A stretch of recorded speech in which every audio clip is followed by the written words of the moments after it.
ఈదారి మనసైనది మూడవ భాగం. రెండవ భాగంలో దీక్షితను మేడారం జాతరలో అనురాగ్ ప్రేమతో చూడటం గమనించిన దగ్గర నుంచి మన్విత మనసు చెప్పలేని బాధతో రగిలిపోతుంది. వాళ్ల స్నేహాన్ని, సాన్నిహిత్యాన్ని రోజు చూస్తూ తట్టుకోలేకపోతుంది. చిన్నప్పటి నుంచి పెరిగిన తనతో కాకుండా దీక్షితతో ప్రేమగా మసలడం భరించలేని వేదన కలగజేస్తుంది. తన బాల్యం, అనురాగ్ స్నేహం గుర్తుకొస్తాయి. కథ కొనసాగుతుంది. 10 రోజులు గడిచాక పల్స్ ప్రోగ్రాంకి రావాల్సిందిగా ఎయిమ్స్ నుంచి ఆహ్వానం వచ్చింది. ఈ ప్రోగ్రాం కోసం ప్రతి విద్యార్థి ఎప్పుడెప్పుడా అని ఎదురు చూస్తున్నారు. దీక్షిత మాత్రం ఈ ప్రోగ్రాం పట్ల ఎలాంటి కలలు లేనిదానిలా మౌనంగా ఉండిపోయింది. దీక్షిత ప్రోగ్రాంకి రాదన్న విషయం తెలిసి లోలోన సంబరపడింది మన్విత. అనురాగ్కి తన మనసు తెలుపుకోవాలన్నా, అతని మనసు గెలుచుకోవాలన్నా ఇదో మంచి అవకాశంలా భావించింది. ఇది అసూయ కాదు, ఆశ. మన్విత కూడా అందరమ్మాయిల్లాగా తన ప్రేమ కోసం ఆరాటపడుతోంది.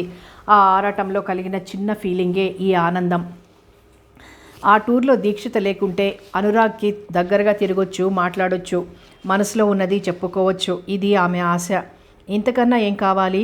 ఇప్పుడు ప్రపంచం రంగురంగుల ఇంద్రధనస్సులా ఉంది మన్వితకి. అనురాగ్ వెళ్ళి ప్రోగ్రాం గురించి చెప్పి దీక్షితను రమ్మని చెప్పాడు. ఆమె ఒప్పుకోకపోయేసరికి నిరాశగా ఫీల్ అయ్యాడు. ఎలాగైనా పల్స్ ప్రోగ్రాంకి దీక్షితను తీసుకెళ్లాలని ఆమె ఫ్రెండ్స్ ద్వారా చెప్పించాడు. ఫైనాన్స్ ప్రాబ్లం వల్ల ఆమె రాలేనంటుందని ఫ్రెండ్స్ ద్వారా తెలుసుకున్నాడు. ఆ డబ్బులు అతనే ప్రొవైడ్ చేయాలనుకున్నాడు. ఆమెకు అయ్యే ఖర్చులు వాళ్ళ ఫ్రెండ్స్తో పంపించాడు. ఫ్రెండ్సే ఇస్తున్నట్లుగా ఇచ్చి పంపించాడు. దీక్షిత ఒప్పుకుంది. పల్స్కి వెళ్లే విషయాన్ని వెంటనే పేరెంట్స్కి తెలియజేసింది. ఫ్రెండ్ దగ్గర తీసుకున్న డబ్బుని మావయ్యని అడిగి తర్వాత పంపుతా అని పేరెంట్స్ అన్నారు. అనురాగ్ తక్షణమే ప్రిన్సిపల్ దగ్గరికి వెళ్ళి లెటర్ తీసుకుని రైల్వే స్టేషన్కి వెళ్ళి 2 బోగీలను రిజర్వ్ చేయించాడు. మరుసటి రోజు 9 గంటలకి మెడికో విద్యార్థులంతా కాజీపేటలో ఏపీ ఎక్స్ప్రెస్ ట్రైన్ ఎక్కి బయలుదేరారు. ట్రైన్లో అబ్బాయిలు ఒకవైపు, అమ్మాయిలు ఒకవైపు కూర్చున్నారు. కిటికీ వైపు సీట్లో అనురాగ్ కూర్చున్నాడు. అతనికి ఎదురుగా దీక్షిత కూర్చుంది. దీక్షిత పక్కన సౌమ్యకి ఎదురుగా దినేష్, సౌమ్య పక్కన సీటుకి చివరగా మన్వితకి ఎదురుగా ఆకాష్ కూర్చున్నాడు. ఎవరి సీట్లలో వాళ్ళు కూర్చున్నాక అమ్మాయిలు, అబ్బాయిలు కలిసి టైంపాస్కి అంత్యాక్షరి ఆడుకున్నారు. అంత్యాక్షరి అయ్యాక ఎవరికి నచ్చిన పాటలు వాళ్ళు పాడాలనుకున్నారు. అనుకున్న వెంటనే పాటలు పాడటం మొదలుపెట్టారు. అద్భుతంగా పాడుతున్నారు. అనురాగ్ వంత రాగానే గుండెల నిండా గాలి పీల్చుకుని దీక్షిత వైపు చూస్తూ, ఎదుట నిలిచింది చూడు జలతారు వెన్నెలేమో, ఏదను తడిపింది నేడు చినుకంటి చిన్నదేమో, మై మరచిపోయా మాయలో ప్రాణమంత మీటుతుంటే వాన వీణలా, ఎదుట నిలిచింది చూడు. నిజం లాంటి ఈ స్వప్నం ఎలా పట్టి ఆపాలి, కలే అయితే ఆ నిజం ఎలా తట్టుకోవాలి అంటూ పాడాడు. అతను పాడుతుంటే అతని గొంతులోని మాధుర్యానికి మైమర్చిపోయారు. మన్విత తలదించుకొని పాటలో లీనమై వింటోంది. అతను పాటలు బాగా పాడతాడని మన్వితకి తెలుసు. తర్వాత దీక్షిత వంతు రాగానే తనకు పాటలు రావని గొంతు సవరించుకుంటూ చెప్దామని అనుకుంది. కానీ అప్పటికే ర్యాగింగ్ టైంలో పాడిన అనుభవం ఉండడం వల్ల, పాటలు పాడడం వల్ల వచ్చే ఆనందాన్ని రుచి చూసింది కాబట్టి పాడటానికి సిద్ధమైంది. అప్పటికే అనురాగ్ పాడిన పాట ఆమె నర్నరంలో జీర్ణించుకుపోయింది. దీక్షిత నెమ్మదిగా తన చేతివేళ్ల వైపు చూసుకుంటూ అదే పాట మళ్ళీ పాడింది. అంతా షాక్ అయి విన్నారు. ఆ పాట పాడిన సింగరే వచ్చి వాళ్ల ముందు కూర్చుని పాడుతున్నట్లు ఫీల్ అయ్యారు. అంత బాగా పాడింది దీక్షిత. అది గమనిస్తున్న మన్విత అనురాగ్ పాడిన పాటని దీక్షిత కంటిన్యూ చేయడం వల్ల వాళ్ళ ఆలోచనలు కూడా కలిసిపోయాయని ఒక్క క్షణం ఫీల్ అయింది. సూపర్బ్! ఎలా పాడగలిగావిలా? వింటుంటే ప్రతి పదం హృదయాన్ని పిండుతున్నట్లే ఉంది. నీ మనసులో బయట పెట్టలేని బాధేమైనా ఉందా అంది వెంటనే సౌమ్య దీక్షిత చేతిని తన చేతిలోకి తీసుకుంటూ. చచ, అలాంటిదేం లేదు అంటూ అనురాగ్ వైపు చూసింది దీక్షిత. అనురాగ్ వెంటనే మన్విత వైపు చూస్తూ పాడమన్నాడు. తడబడింది మన్విత. ఇప్పుడు తనేం పాడాలి? తనకి పాటలు రావు. తన పాడనంటే ఇప్పుడెలా? స్కూల్లో చదువుతున్నప్పుడు ఒకసారి ఫ్రెండ్స్తో బాల్కనీలో కూర్చొని పాటలు పాడుతుంటే తన తల్లి లోపలికి పిలిచి ఆ చెంప ఈ చెంప వాయించి పెట్టింది. మళ్ళీ పాడావంటే చంపేస్తానంది. అప్పుడప్పుడు బుక్స్ సర్దుకుంటునో పౌడర్ పూసుకుంటునో హమ్ చేస్తే చాలు వెధవరాగాలు ఆపి పని చూడు. ఎవరైనా వింటే పిచ్చనుకుంటారు. పెళ్ళిడికి వచ్చింది, పెళ్లి చేయమంటారు. పిల్లని ఎలా పెంచాలో సరిగ్గా నేర్చుకో అని నా ముఖం మీద తిడతారు. తల నేలకేసుకుని తిరగాలంటే నా వల్ల కాదు అనేది. తల్లి అలా అన్నప్పుడు తల గోడకేసి కొట్టుకోవాలనిపించేది.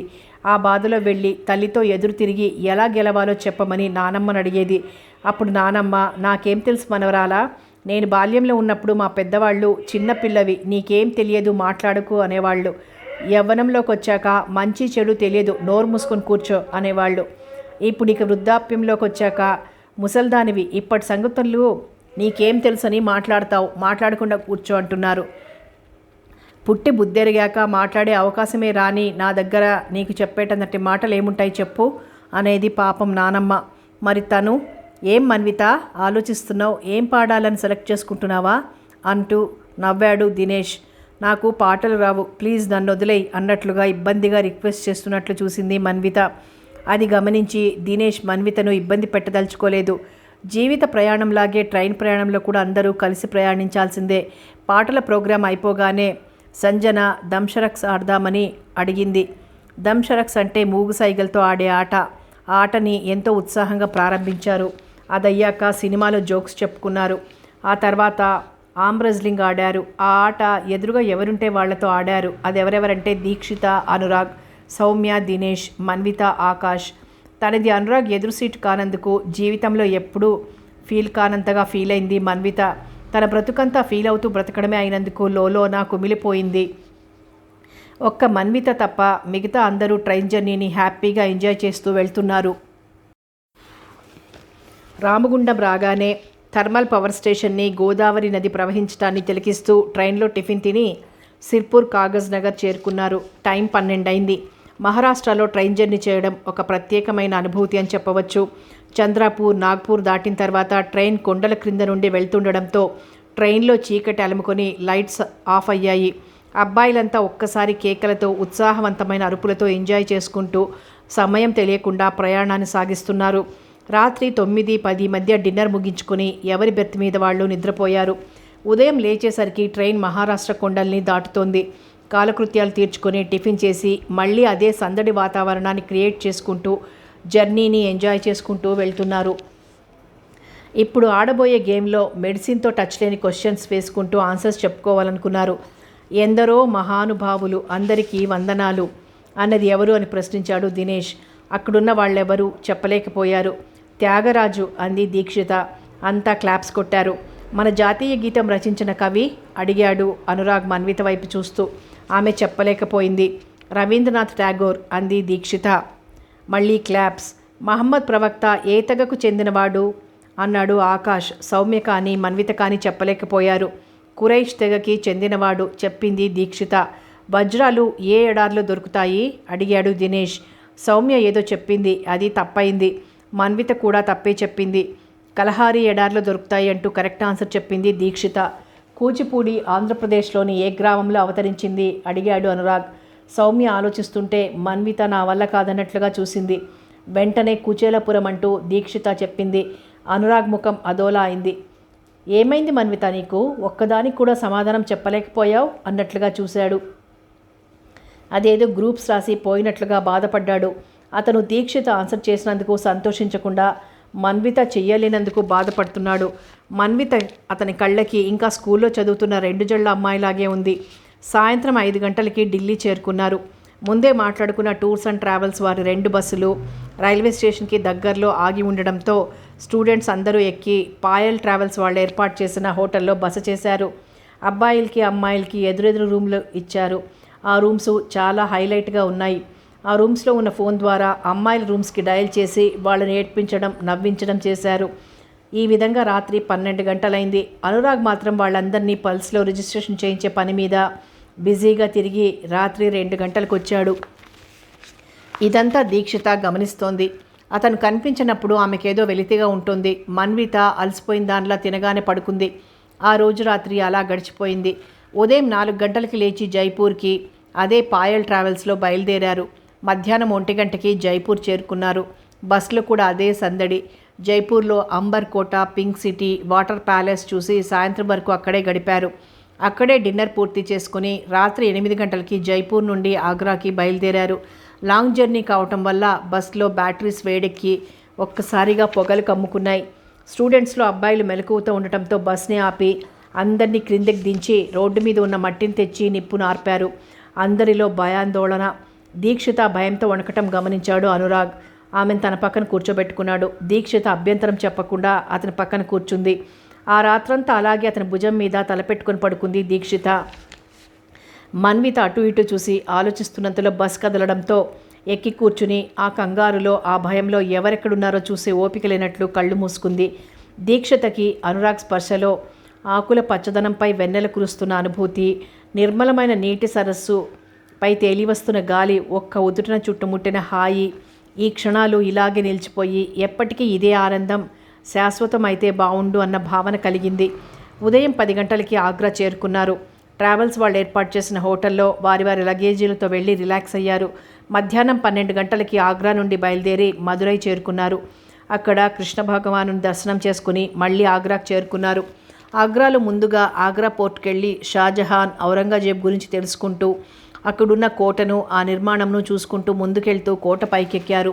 సూర్యాస్తమయం కావడంతో ఎర్రని కాంతిలో యమునా నది ఒడ్డున ఉన్న తాజ్మహల్ అందంగా కనిపిస్తోంది. తాజ్మహల్ని ఆనుకొని ప్రవహించే యమునా నది చూసేవాళ్లని కనువిందు చేస్తోంది. అక్కడి వాతావరణం వర్ణనాతీతంగా ఉంది. అదే కోటలో Osmania medical college, Gandhi medical college, Kurnool medical college నుండి వచ్చిన ఫ్రెండ్స్ని పలకరించి తాజ్మహల్ చూడటానికి అటు నుండి అటే బయలుదేరారు. బస్ ప్రయాణం తాజ్మహల్ పరిసరాల వరకు లేకపోవడంతో ఒంటెల మీద బయలుదేరారు. తాజ్మహల్కి వెళ్ళగానే ఎంట్రీలోంచి లోపలికి ప్రవేశించారు. అక్కడికి వెళ్లే ముందు స్టూడెంట్స్ అంతా శాంతికి చిహ్నమైన తెలుపు రంగు డ్రెస్సులు వేసుకున్నారు. అమ్మాయిలు మాత్రం వైట్ సూట్స్ వేసుకుని ఫోటోలు దిగి అందరినీ అలరించారు. లోపలికి వెళ్ళాక ఆ అందాన్ని చూసి పరవశిస్తూ మొత్తం తిరిగి చూస్తున్నారు. ఎదురుగా తాజ్మహల్, దానికి ఇరువైపులా తాజ్మహల్ కోటలు, దాన్ని ఆనుకొని యమునా నది పరవళ్ళు. తాజ్మహల్ లోపల ఉన్న ముంతాజ్, షాజహాన్ సమాధుల దగ్గరికి వెళ్ళి ఒక్క నిమిషం నిలబడి తిరిగి బయటకు వచ్చారు. తాజ్మహల్ వెనుక వైపు ఉన్న యమునా నదిని తిలకిస్తూ ఒంటరిగా నిలబడి ఉన్న దీక్షితను చేరుకున్నాడు అనురాగ్. మృదు గంభీర స్వరూపిడిలా యమున వైపు చూస్తోంది దీక్షిత. ఆమెను అలా చూస్తుంటే రాత్రి తన భుజంపై తలపెట్టుకుని భయపడుతూ పడుకున్న దీక్షితేనా అనిపిస్తోంది. ఇన్నాళ్ళు ప్రేమగా పలకరించుకున్నారు. విలువైన అభిప్రాయాలు ఇచ్చిపుచ్చుకున్నారు. ఒకరి కోసం ఒకరి అభిప్రాయాలను మార్చుకున్న సందర్భాలు కూడా ఉన్నాయి. ఒకరంటే ఒకరికి పైకి వ్యక్తం చేసుకోలేని ప్రేమ కూడా ఉంది. ఇంతకన్నా ఏం కావాలి? జీవితంలో ఒకరితో ఒకరు కలిసి బ్రతకటానికి ఆ వాతావరణంలో ఆమెకి దగ్గరగా వెళ్ళి ఆమె కళ్ళల్లోకి చూస్తూ తన మనసేంటో చెప్పాలనుకున్నాడు. చెప్పక ఎన్నాళ్ళిలా? ఏదో ఒకరోజు చెప్పాల్సిందేగా. అదేదో ఇప్పుడే ఆ తాజ్మహల్ సాక్షిగా యమున సమక్షంలో చెప్తే అద్భుతంగా ఉంటుందనుకున్నాడు.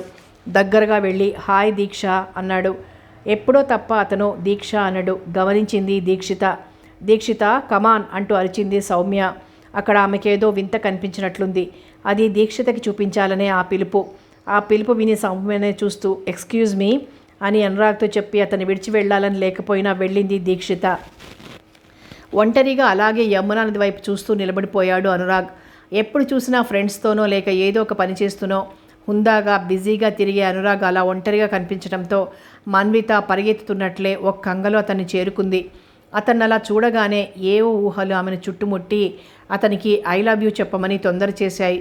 చెబితే ఏమంటాడోనన్న సంశయంతో ముందుకెళ్ళి చెప్పకపోతే తనని తాను మోసం చేసుకుంటానేమో అన్న భయంతో ఒక్కసారి గుండెల నిండా గాలి పీల్చుకుని తగినంత బలాన్ని కూడదీసుకుంది. మన్వితను చూడగానే నవ్వుతూ పలకరించాడు అనురాగ్. అతని పలకరింపు, అతని నవ్వు ఆమె మనసులోతుల్ని తాకి తేనె విందు చేశాయి.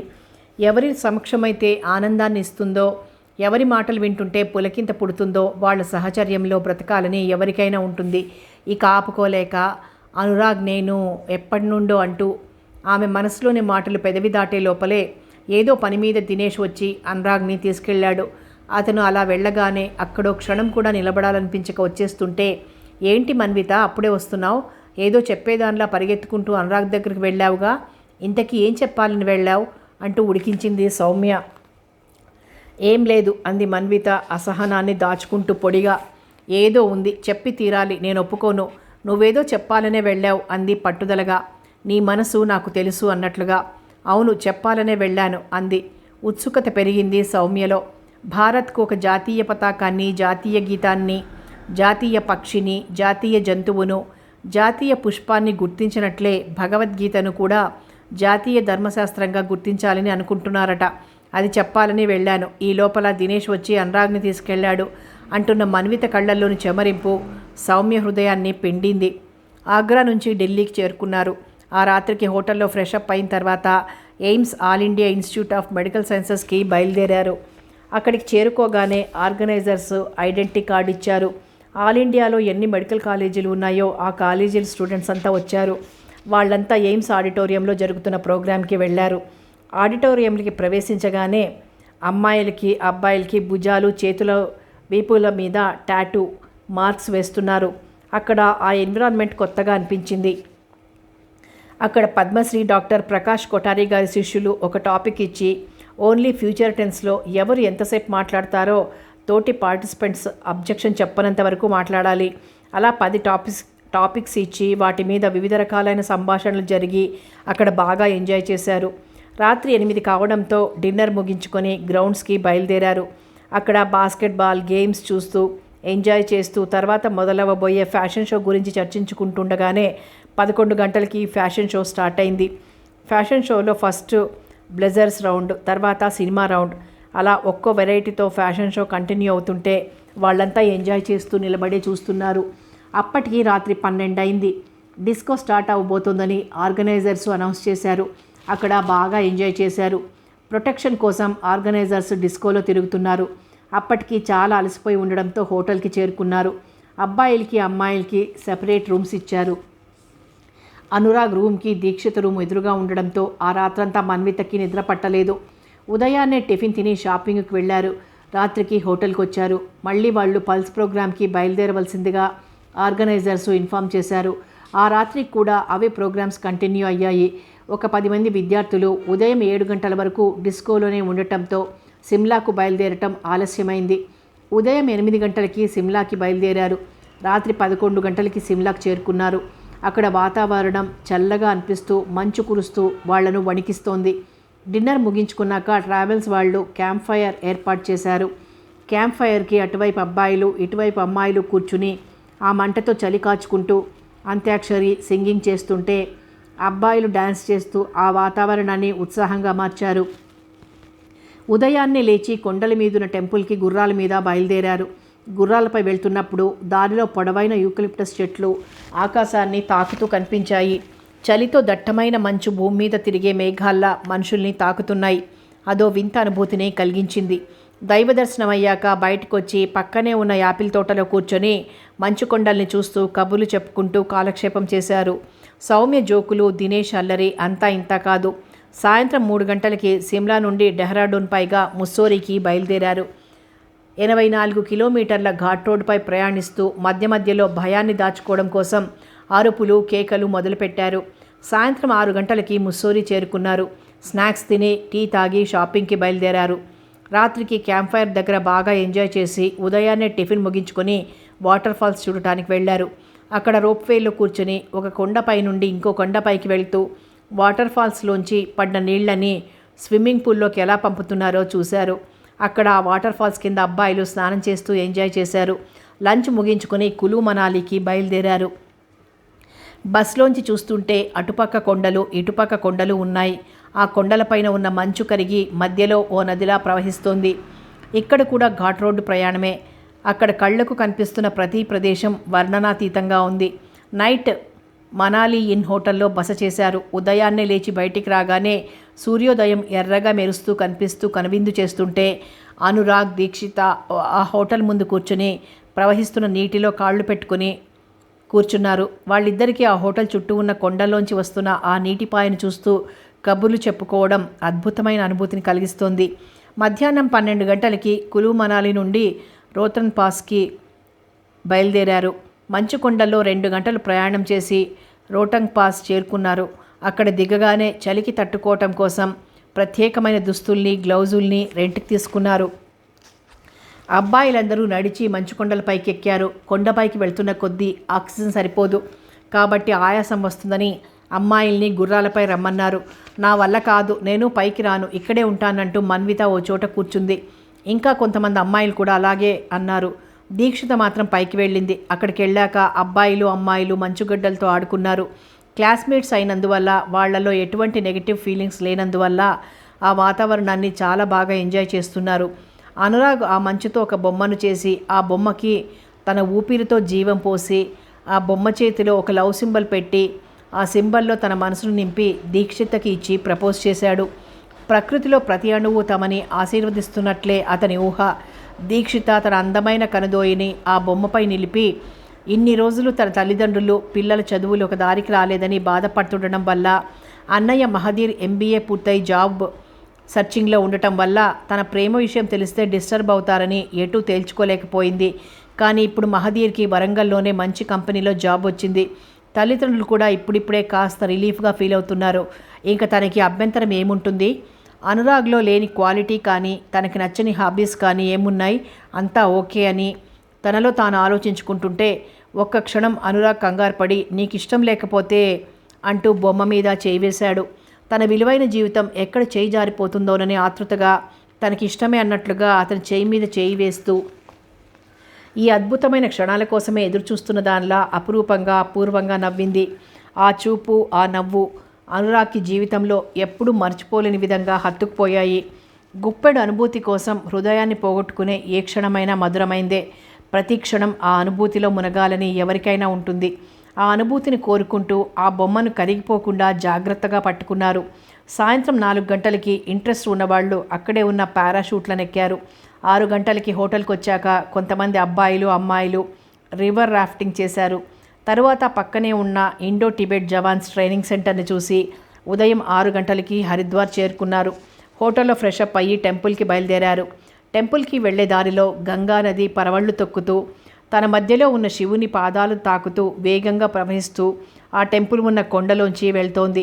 దైవ దర్శనం కోసం రోప్వేలో కొండపైకి వెళ్లారు. ఆ పుణ్యస్థలంలో ఉదయం వచ్చిన స్వాములు భక్తులు సాయంత్రం 6 గంటల వరకు అక్కడే ఉండి స్నానఘట్టాల్లో స్నానాలు ముగించుకొని దీపార్చన కోసం అలాగే కూర్చున్నారు. పూజారులు వచ్చి పెద్ద దీపాన్ని వెలిగించి గంగామాతకు పూజ చేసి ఆ దీపాలను భక్తులకు చూపిస్తుంటే ఆ దీపాల ప్రతిబింబాలు గంగానదిలో తిరిగి కనిపిస్తూ నభూతో నభవిష్యత్తులా ఉంది. పెద్దవాళ్ళు కానీ చిన్నవాళ్ళు కానీ తన జీవితకాలంలో ఒక్కసారైనా చూడవలసిన పుణ్యక్షేత్రం అది. రాత్రికి హరిద్వార్ హోటల్లో బస చేసి ఉదయాన్నే రిషికేశ్ బయలుదేరారు. రిషికేశ్లో 2 కొండల మధ్యన ప్రవహిస్తున్న గంగానది, ఆ 2 కొండల్ని కలుపుతూ రామ్ లక్ష్మణ్ జూలాలు ఉన్నాయి. రామ్జూలా పైనుంచి గంగానదిని దాటుతూ నది ఒడ్డున ఉన్న రామ్జూలా టెంపుల్కి చేరుకున్నారు. అందరూ దేవుళ్ళు ఉన్న టెంపుల్ని గుండ్రంగా ఎక్కి పైకి చేరుకున్నారు. పైన ఉన్న టెంపుల్లో రాముడు కొలువై ఉన్నాడు. తర్వాత లక్ష్మణ్ జూలా చాముండేశ్వరి దేవిని దర్శించుకొని అక్కడి నుండి అమృత్సర్కి బయలుదేరారు. అమృత్సర్లో స్వర్ణ దేవాలయాన్ని దర్శించుకోవడం కోసం సిక్కులు కట్టుకున్నట్లే తలకి ఓ గుడ్డ కట్టుకొని లోపలికి వెళ్ళారు. ఆ దేవాలయం సిక్కుల ఆరాధ్య దేవాలయం. ఆ టెంపుల్ని దర్శిస్తున్నప్పుడు అక్కడక్కడ సిక్కు మత గురువులు గురించి వాళ్ళ చరిత్ర గురించి రాయబడి ఉండడం చూశారు. అక్కడి నుండి జలియన్ వాలాబాగ్ చూడటానికి వెళ్లారు. ఆ గార్డెన్లో బ్రిటిష్ అధికారి డయ్యర్ కాల్పులు జరిపినప్పుడు చాలామంది భారతీయులు ఆ కాల్పుల్ని తట్టుకోలేక దూకేసిన బావిని, గోడలపై బుల్లెట్ మార్క్స్ని, చనిపోయిన వాళ్ళ పేర్లని రాసిన స్తూపాన్ని చూశారు. అక్కడి నుండి ఇండియా పాకిస్తాన్ బార్డర్ వాఘా బార్డర్కి చేరుకున్నారు. అక్కడ బార్డర్ చుట్టూ దట్టమైన ఫెన్సింగ్ ఉంది. దానికి కరెంట్ సప్లై చేయబడి ఉంది. సాయంత్రం 4 గంటల నుండే అక్కడ వివిధ రాష్ట్రాల నుండి వచ్చిన వాళ్ళు తమ తమ సంస్కృతిని చాటుతూ ప్రదర్శనలు ఇస్తున్నారు. ఆడియన్స్ అందరూ భారత్ మాతాకి జై అంటూ తమ దేశభక్తిని తెలియజేస్తున్నారు. ఆ తర్వాత సాయంత్రం 6 గంటలకి బార్డర్ జవాన్స్ మార్చ్ ఫాస్ట్ చేసుకుంటూ వెళ్ళి బార్డర్ మధ్యలో ఉన్న గేటుని తీశారు. అదే సమయంలో అటు పాకిస్తాన్ సైనికులు కూడా వాళ్ళ గేటుని తీశారు. ఆ తర్వాత మరో 2 జవాన్లు మార్చ్ ఫాస్ట్ చేసుకుంటూ జెండాకి సెల్యూట్ చేసి జెండాను తీసేశారు. స్టూడెంట్స్ అంతా ఎవరి ఫీలింగ్లో వాళ్ళు తిరుగుతూ ఎంజాయ్ చేస్తున్నారు. మన్విత మాత్రం ఎవరితో మాట్లాడకుండా ప్రతి ప్రదేశాన్ని చక్షువుతో ఆస్వాదిస్తున్నట్లు. అనురాగ్ ఎక్కడున్నాడో కూడా చూసుకోవడం లేదు. రాత్రి 7 గంటల వరకు అక్కడే ఉండి తర్వాత ఢిల్లీకి చేరుకున్నారు. ఢిల్లీలో ఇండియా గేట్, కుతుబ్ మినార్, లోటస్ టెంపుల్, పాలరాతితో కట్టిన అక్షరధామ్, శ్రీకృష్ణ టెంపుల్ చూసి ఆ తర్వాత ఏపీ ఎక్స్ప్రెస్ ట్రైన్ ఎక్కి వరంగల్ చేరుకున్నారు. దసరా హాలిడేస్ అయ్యాక MGMH and KMC golden jubilee celebration సందర్భంగా మెడికల్ ఎగ్జిబిషన్కి ప్రిపేర్ కావాల్సిందిగా ప్రిన్సిపాల్ గారు నోటీస్ పంపారు. నవంబర్ 11న ఎగ్జిబిషన్ మొదలైంది. ఇనాగరేషన్కి ఆరోగ్య శాఖ మంత్రి, భారీ నీటిపారుదల శాఖ మంత్రి ప్రారంభించారు. కాకతీయ వైద్య కళాశాలలో వైద్య విజ్ఞాన ప్రదర్శన మొదలైన క్షణం నుండి జిల్లాల్లో ఉన్న అన్ని కళాశాలల విద్యార్థులు, స్కూల్ పిల్లలు, ఇంకా ఇంట్రెస్ట్ ఉన్న స్థానికులు వస్తున్నారు. వాళ్లతో పాటు అదే కాలేజీలో చదివిన వైద్య విద్యార్థులు కూడా చూడటానికి వచ్చారు. అందరూ వాటిని ఇంట్రెస్ట్గా చూస్తున్న వైద్య విద్యార్థులు మాత్రం మళ్ళీ వాటినే చూడాలన్నట్లుగా ఫీల్ అయ్యారు. వైద్య విద్యార్థులు అలా ఫీల్ అవుతున్నా సామాన్య ప్రజలు చూడాల్సిన ఆవశ్యకత ఉన్నందున అందరూ వస్తున్నారు. ఆ కాలేజీ పెట్టి అప్పటికి 50 సంవత్సరాలు కావడంతో ఏర్పాటు చేసిన ప్రదర్శన అది. కాలేజీ గేటు నుండి మొదలైన క్యూ కాలేజీ ఎంట్రన్స్ వరకు ఉండడంతో ట్రాఫిక్ కంట్రోల్ చేయడానికి సిఐఎస్ఐ ట్రాఫిక్ ఇన్స్పెక్టర్ ఎస్పీ గారి పర్మిషన్తో నియమితులయ్యారు. తరలి వస్తున్న సందర్శకులకు వివరించే పనిలో వాలంటీర్లుగా ఉన్న వైద్య విద్యార్థులతో మునిగిపోయారు. అందువల్లనే అనురాగ్ దీక్షితును కలుసుకునే అవకాశం లేకుండా అయింది. వీలు దొరికినప్పుడు ఫోన్లో మాట్లాడుకుంటున్నారు. సైన్స్ ఎగ్జిబిషన్ చూడటానికి అనురాగ్ వాళ్ళ పేరెంట్స్ వచ్చారు. కాలేజీలోకి తీసుకెళ్లాడు. అనురాగ్ తన పేరెంట్స్ని గేట్ దగ్గర రిసీవ్ చేసుకుని డైరెక్ట్గా కాలేజీ లోపలికి వెళ్ళగానే దీక్షితకి కాల్ చేసి తన పేరెంట్స్ వచ్చినట్లు చెప్పి త్వరగా రమ్మని పిలిచాడు అనురాగ్. వెంటనే వచ్చింది దీక్షిత. దీక్షిత రాగానే వాళ్ళ పేరెంట్స్కి పరిచయం చేశాడు. వాళ్ళని అలా పరిచయం చేస్తున్న టైంలో మన్విత చూసింది. మన్వితకి ప్రియబాంధవి అంటే చాలా ఇష్టం. చూడక చాలా రోజులైంది. ఆమె వస్తున్నట్లు చిన్న ఇన్ఫర్మేషన్ కూడా ఇవ్వలేదు అనురాగ్. దీక్షితకి కాల్ చేసి రప్పించుకొని పరిచయం చేస్తుంటే కళ్ళ వెంట నీళ్లు తిరిగాయి. వెంటనే అక్కడి నుండి వెళ్ళిపోతున్న మన్వితను అనురాగ్ చూడలేదు. ప్రియబాంధవి చూసింది. మన్విత నా దగ్గరికి రాకుండా నన్ను చూసి కూడా అలా వెళ్ళిపోతుందేం? వెళ్ళి పిలు అనురాగ్ అంది ప్రియబాంధవి. తల తిప్పి వెళ్ళిపోతున్న మన్విత వైపు చూశాడు అనురాగ్. వెంటనే దీక్షిత వైపు చూస్తూ, మా పేరెంట్స్ని తీసుకెళ్ళి ఎగ్జిబిషన్ చూపించి ఎక్స్ప్లెయిన్ చెయ్యి దీక్ష, నేను ఇప్పుడే వస్తాను అంటూ మన్విత వెళ్ళిన వైపు వెళ్ళాడు అనురాగ్. అప్పటి వరకు తన ఏప్రాన్ జేబుల్లో చేతులు పట్టుకొని నిలబడి ఉన్న దీక్షిత సరే అన్నట్లు తల ఊపి చురుగ్గా కదిలింది. రండా ఆంటీ అంటూ ఉత్సాహంగా తన ఎర్రటి పెదవుల్ని నెమ్మదిగా విప్పి అందమైన తన చిరునవ్వుతో ఆహ్వానించింది. పై పెదవి విల్లులా సాగి ఆ నవ్వు అద్భుతంగా అనిపించింది ప్రియబాంధవికి. ఇలాంటి వాళ్ళు తమ నవ్వుతోనే రోగాలు నయం చేస్తారు అనటంలో అతిశయోక్తి లేదని మనసులో అనుకుంటూ తన భర్తతో కలిసి దీక్షిత వెంట నడిచింది ప్రియబాంధవి. వాళ్లను అనాటమీ డిపార్ట్మెంట్ వైపు తీసుకెళ్ళింది దీక్షిత. రూమ్లోకి ప్రవేశించగానే స్పెసిమెన్స్ దగ్గరికి తీసుకెళ్ళింది. అక్కడ ట్రిప్లెట్స్ అంటే 3 కవలలు, తర్వాత ట్విన్స్, తర్వాత క్వాడ్రిప్లెట్స్ అంటే 4 కవలలు, అదేవిధంగా పిండం గర్భాశయంలో ఎలా పెరుగుతుంది, బేబీ లోపల ఎలా డెవలప్ అవుతుంది, వాటి గురించి వివరించుకుంటూ తర్వాత అనాటమీ మ్యూజియంలోకి తీసుకెళ్ళింది. అనాటమీ డిసెక్షన్ హాల్లో కూడా ప్రవేశించింది. ఆ పక్కనే ఉన్న బోన్స్ దగ్గరికి తీసుకెళ్ళింది. అక్కడి నుండి ఆప్థమాలజీ డిపార్ట్మెంట్ రూమ్ వైపు తీసుకెళ్ళి ఆప్థాల్మోస్కోపీ అనే పరికరం గురించి, రేచీకటి గురించి, అందులో విటమిన్ ఏ యొక్క ప్రాముఖ్యత గురించి, శుక్లం ఎలా వస్తుంది, డయాబెటీస్ ఉన్నవారు కంటి జబ్బులు రాకుండా తీసుకోవాల్సిన జాగ్రత్తల గురించి చెప్పింది. ఆర్థోపెడిక్ డిపార్ట్మెంట్ వైపు తీసుకెళ్ళింది. తర్వాత పీడియాట్రిక్స్ డిపార్ట్మెంట్ వైపు కూడా తీసుకెళ్ళింది. అన్ని డిపార్ట్మెంట్లు చూసిన తర్వాత చివరగా సామాజిక స్పృహ, మూఢనమ్మకాలను నమ్మవద్దు అంటూ ఏర్పాటు చేసిన ఓ చిన్న సన్నివేశాన్ని చూసి క్రిందికి వస్తుంటే అనురాగ్ కలిశాడు. అతను మామూలుగా లేడు, ఏదోలా ఉన్నాడు. మామూలుగా ఉండటానికి ప్రయత్నిస్తూ, ఓకే మమ్మీ అంతా చూసారా, దీక్షిత బాగా ఎక్స్ప్లెయిన్ చేసిందా అడిగాడు. చక్కగా చేసింది అనురాగ్. మా కాలేజీలో పిల్లలు ఈ మధ్యన రోజు ఈ ఎగ్జిబిషన్ గురించి చెప్పుకుంటుంటే ఏమో అనుకున్నాను, ఇంత గొప్పగా ఉంటుందనుకోలేదు. వీలుంటే మీలాంటి విద్యార్థులే కాక మా లాంటి వాళ్ళు కూడా చూడదగింది, చూసి తెలుసుకోదగింది ఈ ఎగ్జిబిషన్ అంది ప్రియబాంధవి. ఎగ్జిబిషన్లో వాళ్ళని బాగా ఆకట్టుకున్నవి, భయపెట్టినవి చెప్పుకుంటూ కారు వరకు నడుచుకుంటూ వచ్చారు. కారెక్కాక దీక్షిత వైపు చూస్తూ, వెళ్ళొస్తాం దీక్షిత అంది ప్రియబాంధవి. ఆమె భర్త కూడా లోపల నుండి తొంగి చూస్తూ చెయ్యి ఊపి మరీ చెప్పాడు. సరే అంకుల్ అంటూ నవ్వింది దీక్షిత. అనురాగ్, దీక్షిత కాలేజీ లోపలికి వెళ్ళారు. క్యూ కదులుతున్న కొద్దీ కొత్త వాళ్ళు వచ్చి చేరడంతో చేంతాడులా పెరిగిపోతోంది. అందుకేనేమో ఆ క్యూ నత్తనడకలా కదులుతోంది. మన్విత ఎర్రబడిన ముఖంతో లోలోన రగిలిపోతూ, కసిగా గోళ్లు కొరుకుతూ ఆలోచనగా ఒంటరిగా నిలబడి ఉంది. కొంచెం దీక్షితను పిలుస్తారా అంటూ మన్విత పక్కన నిలబడ్డాడు ఒక అబ్బాయి. అతను ఇప్పుడు ఎంజీఎంలో పీజీ చేస్తున్నాడు.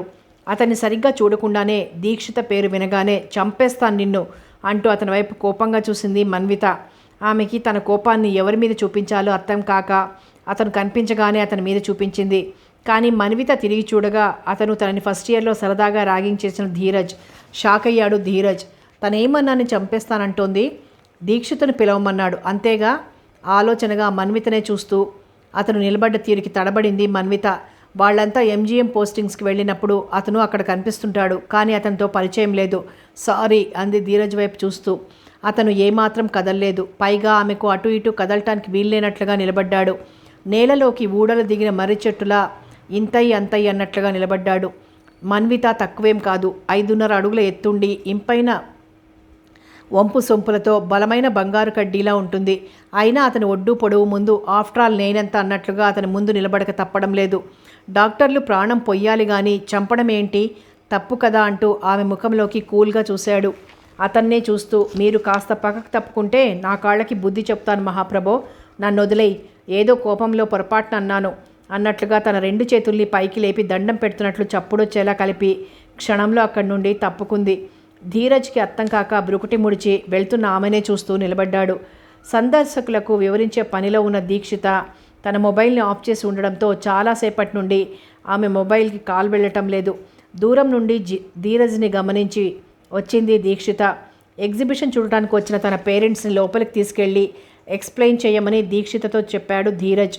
వాళ్ళని లోపలికి తీసుకెళ్ళింది దీక్షిత. ధీరజ్ దీక్షిత ఒకే ఊరి వాళ్ళైనా మొదట్లో వాళ్ళకి పరిచయం లేదు.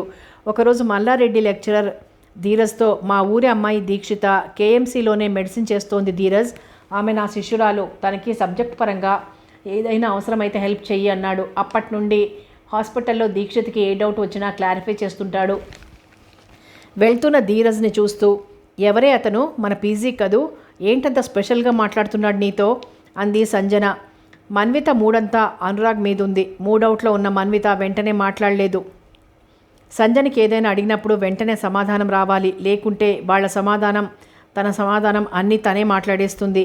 మన్విత మౌనాన్ని వేరే రకంగా అర్థం చేసుకొని నీ వాలకం చూస్తుంటే నిజంగా నాకు సంతోషంగా ఉంది మన్విత, ఎలాగైతేనేం చూడటానికి చాలా స్ట్రాంగ్గా, అవసరమైతే నలుగురిని కొట్టేలా, మళ్ళీ మళ్ళీ చూడాలనిపించేంత స్మార్ట్గా ఉండే మెడిసిన్ పీజీని పట్టావు. ఎంతైనా ఈ విషయంలో నువ్వు లక్కీ. ఎప్పటి నుండి ప్రేమిస్తున్నావు అంది.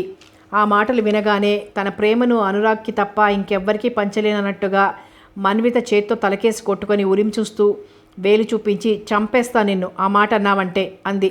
ఈరోజు ఎందుకో ఎవరేం మాట్లాడినా చంపేయాలనిపిస్తోంది మన్వితకి. నువ్వు ప్రేమించాలి, నేను చచ్చిపోవాలి, ఈ లాజిక్ బాగుంది అంది సంజన. మతిలేని మాటలంటే ఇవే మరి. నేను ప్రేమించడం ఏంటి, అతన్ని నేనెందుకు ప్రేమిస్తాను, అతనెవరసలు అంది విసుగ్గా ఫీల్ అవుతూ మన్విత. ముఖాన్ని క్వశ్చన్ మార్క్లా పెట్టి ఇదే ఫస్ట్ టైమా అతన్ని నువ్వు చూడటం, కానీ ఏదో మాట్లాడుతున్నట్లు అనిపిస్తే అడిగానులే అంది వ్యంగ్యాన్ని లోలోన దాచుకొని సంజన. అది గమనించిన సంజన తనను వదిలేలా లేదనుకొని అతనేదో డౌట్ అడిగితే క్లియర్ చేశాను సంజన అంది మన్విత. ఏంటో ఆ డౌట్ వెంటనే అడిగింది సంజన. నాయుడమ్మ పేరు విన్నావా అంది మన్విత. ఎందుకు వినలేదు, మనం గర్వపడే విఖ్యాత శాస్త్రవేత్త, కాశీ విశ్వవిద్యాలయం నుంచి పారిశ్రామిక రసాయన శాస్త్రంలో పట్టా పొందారు. తన పరిశోధనలు అంతర్జాతీయ ఖ్యాతిని కూడా ఆర్జించాయి. చివరికి కెనడాలో జరిగిన ఐడిఆర్సీ సదస్సుకు హాజరై కనిష్కా విమానంలో తిరిగొస్తుండగా అది కూలి చనిపోయారు. అయితే ఏంటి అంది సంజన. ఏంటంటే ఏముంది, నాయుడమ్మ అంటే మహిళ కాదు మగవాడు అని అతన్ని ఒప్పించటానికి నా తల ప్రాణం తోకకొచ్చింది అంది మన్విత. అటు ఇటు చూస్తోంది సంజన. ఏంటి వెతుకుతున్నావు అంది మన్విత. ఇక్కడెక్కడైనా పూలుంటే చెవిలో పెట్టుకుందామని.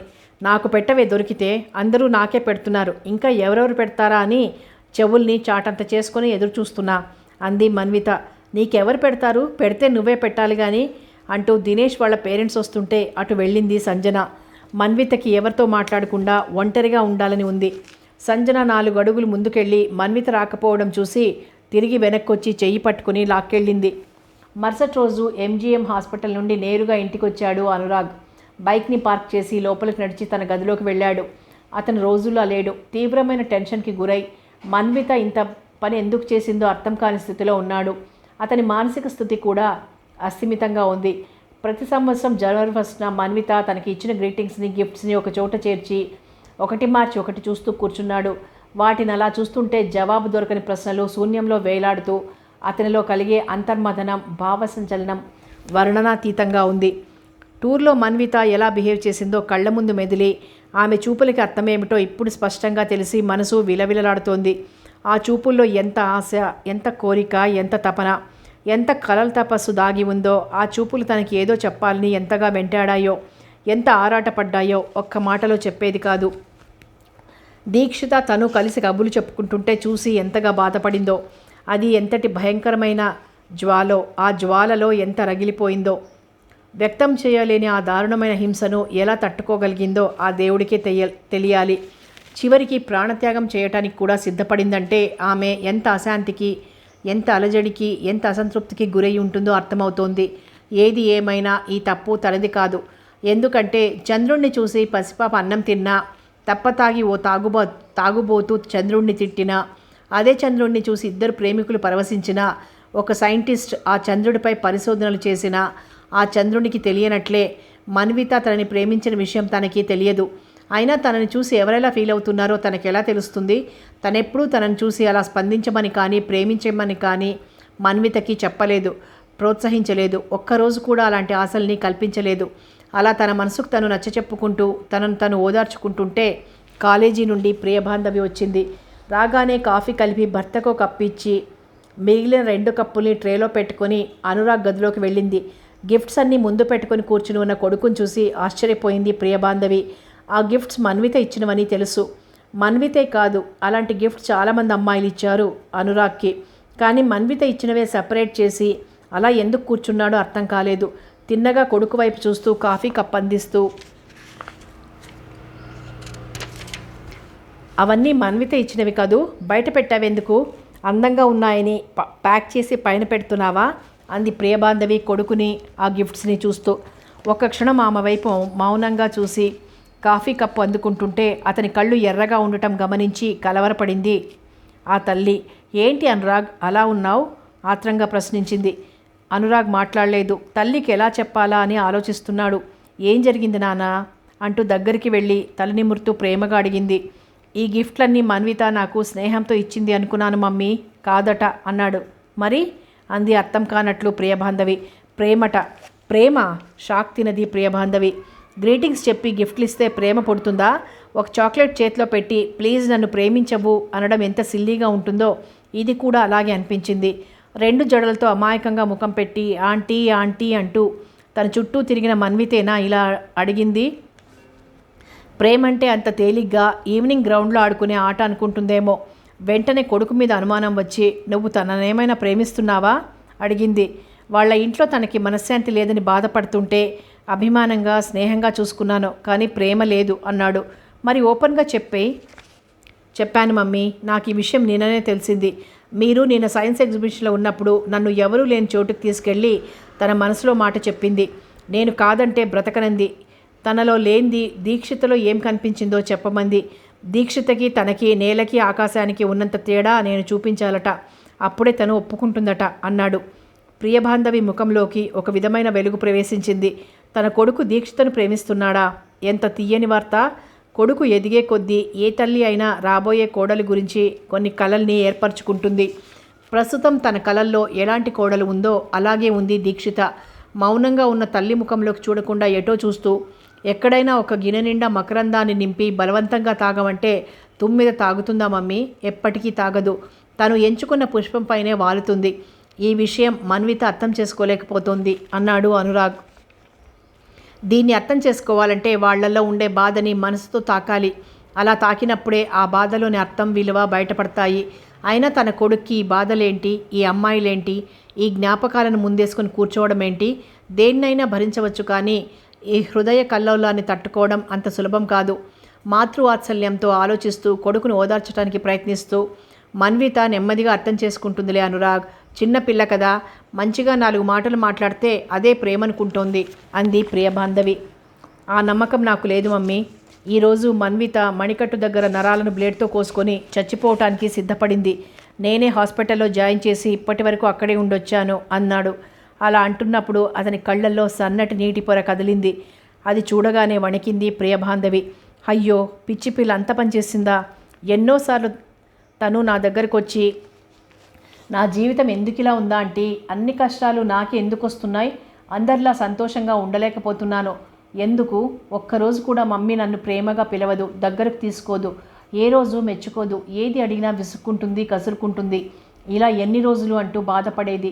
ఇంట్లో వాళ్ళు తన టాలెంట్ని పట్టించుకోకపోయినా ఇతరుల అభినందనల్ని పొందటానికి ఎంతగానో ఆరాటపడి చదివేది, పోటీతత్వాన్ని పెంచుకునేది. ఇప్పుడు ఆ పోటీతత్వాన్ని చదువు మీద నుండి దీక్షిత మీదకి మళ్లించిందా? ఎలాగైనా ప్రేమను సాధించుకోవాలని ప్రయత్నిస్తోందా? ఇప్పుడు ఎలా? అదోలాంటి షాక్లో ఉన్న తల్లిని చూస్తూ, ఏంటి మమ్మీ అలా అయ్యావు అన్నాడు అనురాగ్. తన తల్లికి మన్విత అంటే ఎంత అభిమానమో అనురాగ్కి తెలుసు.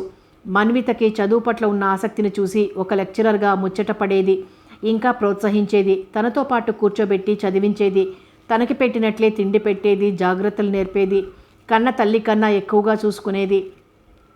ఈ వార్త విని కృష్ణవేణమ్మ కన్నా తన తల్లే ఎక్కువగా బాధపడుతుందని తెలుసు. అందుకే ముందు చెప్పొద్దనుకున్నాడు, కానీ తప్పలేదు. అంతవరకు శూన్యంలోకి చూస్తున్న ప్రియబాంధవి అనురాగ్ వైపు చూస్తూ, నేను వెంటనే మన్వితను చూడాలి, ఇప్పుడు ఎక్కడుంది అంది.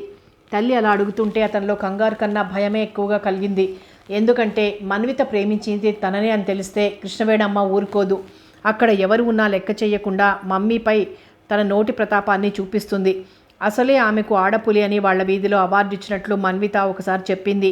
ఎంజీఎం హాస్పిటల్లో ఉంది మమ్మీ, నేను తీసుకెళ్తాను, ఒక్కదానివి వెళ్లకు, అక్కడికి వచ్చే పేషెంట్లని ఆ వాతావరణాన్ని నువ్వు చూస్తే భయపడతావు, ఎక్కువగా అక్కడికి యాక్సిడెంట్ల కేసులు, మందు తాగిన కేసులు వస్తుంటాయి, చూడటానికి భయంకరంగా ఉంటుంది, రేపు వెళ్దాం అన్నాడు. కొడుకు చెప్పేది కరెక్ట్గా అనిపించినా త్వరగా మన్వితను చూడాలని ఉంది. మన్వితను ఎంజీఎం హాస్పిటల్కి తీసుకెళ్లి ముందుగా క్యాజువాలిటీ వార్డులో ఉంచారు. ఆమె కండిషన్ చూసి ట్రీట్మెంట్ ఇచ్చారు. బ్లడ్ ఎక్కువగా పోవడంతో బ్లడ్ ఎక్కించారు. రక్తం బాగా పోవడం వల్ల వీక్గా ఉందని 2 రోజులు హాస్పిటల్లో స్పెషల్ రూమ్లో ఉంచమని చెప్పారు డాక్టర్. ఎందుకంటే ఆమె కూడా డాక్టరే అయినందువల్ల. కానీ ఆమెను క్యాజువాలిటీ వార్డు నుండి జనరల్ వార్డుకి షిఫ్ట్ చేశారు. కారణం రూమ్ ఖాళీ లేనందున జనరల్ వార్డులో ఉండవలసి వచ్చింది. ఆమెను చూడటానికి క్లోజ్ ఫ్రెండ్స్ వస్తున్నారు. అబ్బాయిలు మాత్రం పెద్దగా రావడం లేదు. ఫ్రెండ్స్ వచ్చేటప్పుడు తెచ్చి ఇచ్చిన ఫ్రూట్సు, బొకేలు మన్విత చాలా ముఖ్యమైన వ్యక్తి అన్నట్లు ఆమె బెడ్ దగ్గరికి రాగానే హాయ్ చెప్తున్నాయి. మన్వితకి మాత్రం ఎంతో వెలితిగా అనిపిస్తూ ఆ వెలితిని పోగొట్టుకునే శక్తి తనలో లేదన్నట్లు నిరాశగా చూస్తోంది. తనకి కావాల్సిందేమిటో తెలుసుకుని దాన్ని పొందగలిగే ప్రయత్నం చేసి ఓడిపోయి ఒంటరిగా దిగులుగా చూస్తోంది. అసలే ప్రేమరాహిత్యంలో ఉన్న ఆమెను ఆ ఒంటరితనం మరింత బాధిస్తోంది. ఆమె మణికట్టు దగ్గర డాక్టర్లు కట్టిన కట్టు తెల్లగా స్పష్టంగా కనిపిస్తూ, ఏం తొందర వచ్చిందని ఇంత నిర్దాక్షిణ్యంగా కోసుకున్నావు అన్నట్లు మన్విత వైపు చూస్తున్నా మన్విత మాత్రం తన చేతి వైపు చూడకుండా అసలు తన శరీరంపై తనకి ఏమాత్రం ఆసక్తి లేని దానిలా శూన్యంలోకి చూస్తోంది. తల్లి ప్రేమ గుర్తొచ్చింది మన్వితకి. తనకి తెలియకుండానే తల్లి నుండి ఎంతో ప్రేమను ఆశించింది. కానీ తన తల్లి తమ్ముడి మీద చూపించే ప్రేమలో ఒక్కవంతు ప్రేమను కూడా తన మీద చూపేది కాదు. ఏది పెట్టినా ముందు వాడికే పెట్టేది. వాడు తిన్నాక ఏం మిగిలేది కాదు. ఏది చేసినా వాడిని దృష్టిలో పెట్టుకునే చేసేది. ముందుగా తింటే వాడేం తినాలే, అంతా నువ్వే తినేస్తే ఆడపిల్లవి ఏది తిన్నా సరిపోతుంది కదా అనేది. ఆడపిల్లకి ఒక తిండి, మగపిల్లవాడికి ఇంకో తిండి అంటూ ఉంటుందా? తను మాత్రం బిడ్డ కాదా? ఆమె కడుపును పుట్టలేదా? తన కడుపులో ఆకలిని తీర్చే బాధ్యత ఆమెకు లేదా? ఇలా ఏ భారతం రామాయణంలోనైనా ఉందా? తన ఫ్రెండ్స్ అంతా పండగలని, పుట్టినరోజులని ఇలా సంవత్సరంలో అప్పుడప్పుడు కొత్త బట్టలు వేసుకుంటుంటే తనేమో వేసుకున్న డ్రెస్సులు వేసుకుంటూ చిరిగిపోయేంత వరకు వేసుకునేది. ఎప్పుడైనా కొత్తవి కావాలని అడిగితే ఉన్న డ్రెస్సులు చాలవా, అవన్నీ ఏం చేస్తావు, అవి చిరిగిపోని తర్వాత చూద్దాం అనేది.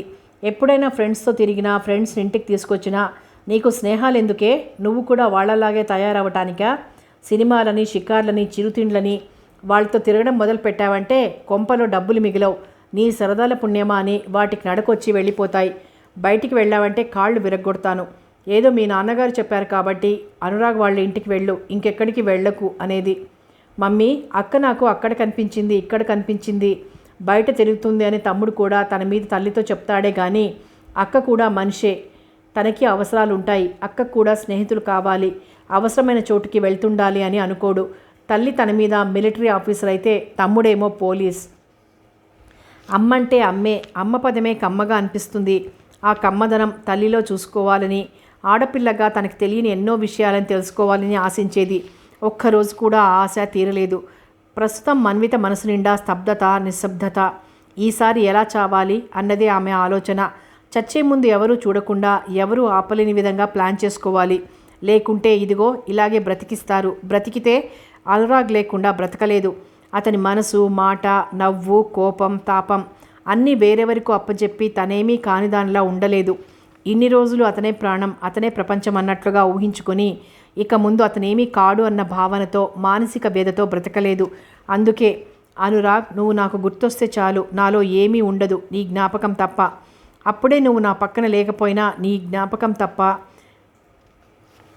నీ జ్ఞాపకాలు చాలనిపిస్తోంది. నీ జ్ఞాపకాలు నా పక్కన ఉంటే నాలో నేనుండను, అంతా నువ్వే, ఇంతకన్నా ఏం చెప్పను నేను అని మనసులో అనుకుంటున్న ఆమె కంటి చివరన కన్నీటి చుక్క వేదనతో జారుతుంటే ధీరజ్ తన బెడ్ వైపు వస్తూ కనిపించాడు.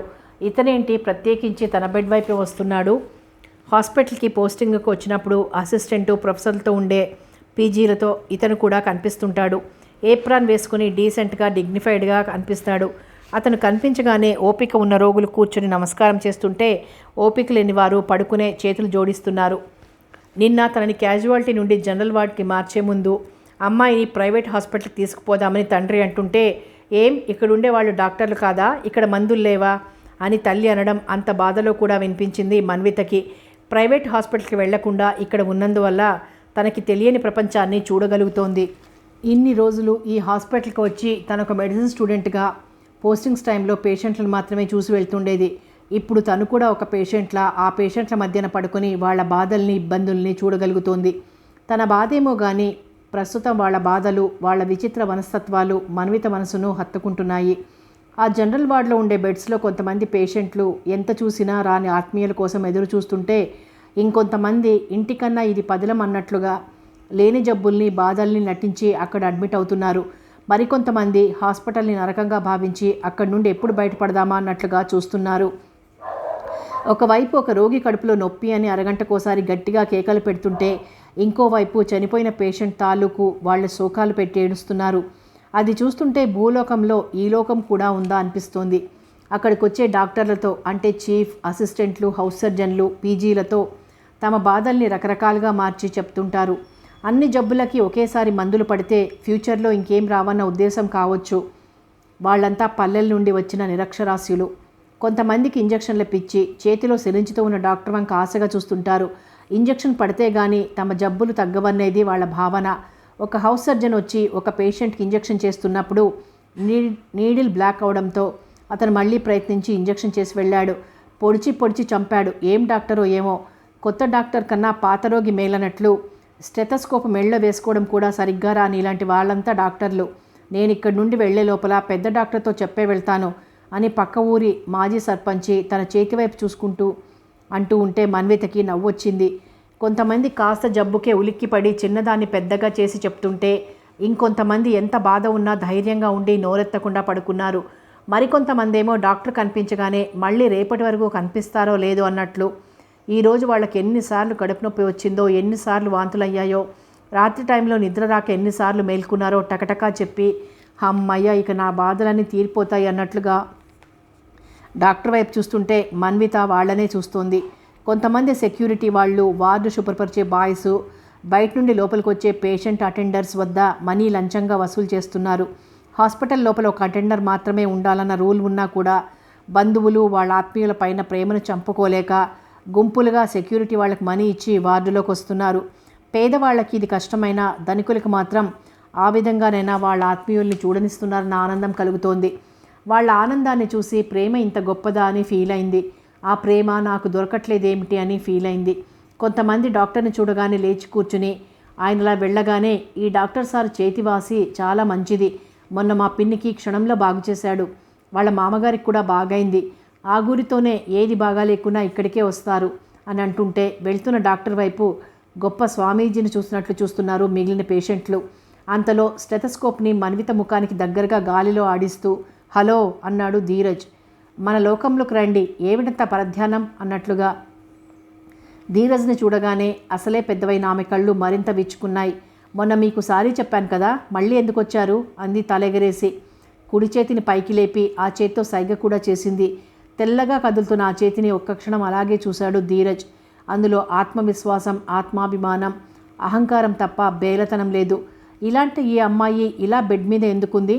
నేను నిన్న డ్యూటీలో లేను. ఉదయం నేను ఓపీలో ఉండగా కేఎంసీ మెడికో అమ్మాయి జనరల్ వార్డులో ఉందన్నారు. మీరనుకోలేదు. ఏం జరిగింది అన్నాడు ఆమె ముఖంలోకి ఆత్రంగా చూస్తూ.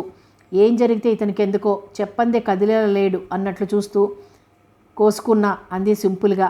ఉల్లిగడ్డ కోస్తుంటే తెగింది అన్నంత తేలిగ్గా ఆమె చెప్తుంటే, మొన్న కనిపించినప్పుడు బాగానే ఉన్నావుగా, ఇంత లోపలే అంటూ ఆగిపోయాడు. అంటే ఈ లోపల ఏం కాకూడదా?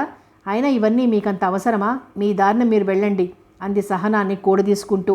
తను ఏదైతే మాట్లాడకూడదనుకుందో అతను అదే మాట్లాడుతుంటే బాధగా కూడా ఉంది.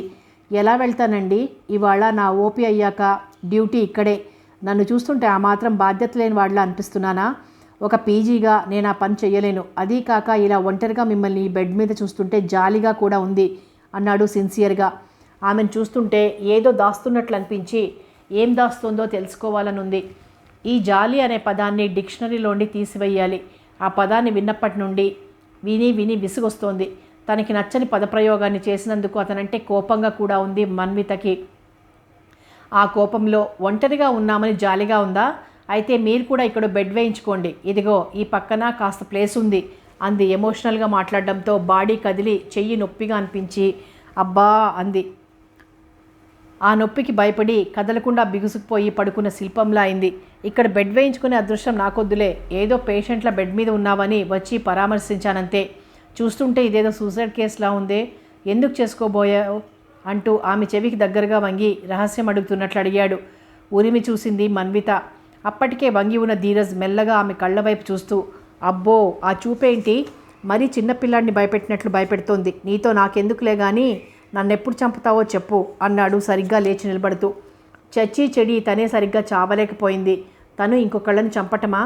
ఇంత సీరియస్గా చనిపోవాలని ప్రయత్నించి హాస్పిటల్లో ఉంటే ఇతనేంటి ఇంత జోవియల్గా ఎంతో కాలంగా పరిచయం ఉన్న వ్యక్తిలా మాట్లాడుతున్నాడు? ఆలోచనగా ఉన్న మన్విత్ వైపు ఒక క్షణం దీక్షగా చూశాడు ధీరజ్. మనిషి చూడబోతే బాగుంది, పైగా కాబోయే డాక్టర్. ఇలాంటి పరిస్థితి ఎందుకు తెచ్చుకుంది? ఓకే, రెస్ట్ తీసుకో, తర్వాత కలుస్తా అంటూ అక్కడి నుండి కదిలాడు. ఏదో పని ఉండి బయటికెళ్ళి అప్పుడే లోపలికి వచ్చిన సంజన మన్వితతో మాట్లాడి వెళ్తున్న ధీరజ్ను చూసి షాక్ అయిన దానిలా నిలబడింది.